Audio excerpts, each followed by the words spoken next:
আপনিও কি ফোনে 4G 5G রিচার্জ করার পরেও আপনার কি নেট খুলছে না? আপনারও কি নেট করতে গেলে খুব সমস্যা হচ্ছে? তাহলে এই ভিডিওটি আপনার জন্য। আমি এই ভিডিওটিতে 3টে সিক্রেট সেটিংস বলবো, যেইগুলো আপনি আপনার ফোনে করে রাখলে আপনার নেটের স্পিডটা আগের তুলনায় অনেক বেড়ে যাবে।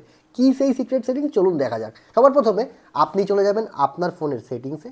যাওয়ার পরে এইখান থেকে যে অ্যাপসগুলো আছে, এই অ্যাপসগুলোর ব্যাকগ্রাউন্ড ডাটাটাকে আপনি কিন্তু রিমুভ করে দেবেন। যেমন এখানে অ্যামাজনে গেলাম, এখান থেকে মোবাইল ডাটা অপশানটা আছে, এইটা দেখবেন। এই যে দেখুন, আমি অলরেডি অফ করে রেখেছি। যদি এটা আপনার অন থাকে, এটাকে অফ করে দেবেন। তাহলে কিন্তু আপনার নেটের স্পিডটা আগের তুলনায় বেড়ে যাবে। নাম্বার 2, আপনি চলে যাবেন আপনার ফোনের সেটিংসে যাওয়ার পরে আপনি চলে যাবেন নেটওয়ার্কে যাওয়ার পরে নিচের দিকে চলে যাবেন। এইখানে দেখবেন প্রাইভেট ডিএনএস বলে একটা অপশন আছে, এইটাকে ক্লিক করবেন। ক্লিক করার পরে যে প্রাইভেট ডিএনএস অপশনটা আছে না, এইখানে ক্লিক করে এই ডিএনএসটাকে আপনি করে দেবেন DNS.Google।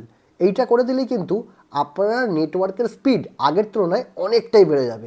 নাম্বার 3, এইটা কিন্তু সবাই আমরা করি, এইটাই আপনি করবেন। সেটা হচ্ছে আপনার ফোনটাকে একবার ফ্লাইট মোড করে অন করে অফ করবেন। যদি আপনি করেন, আপনার নেটওয়ার্কটা আবার নতুন করে রিফ্রেশ নেবে, আপনার ফোনের স্পিড, ইন্টারনেট স্পিডটা কিন্তু বেড়ে যাবে।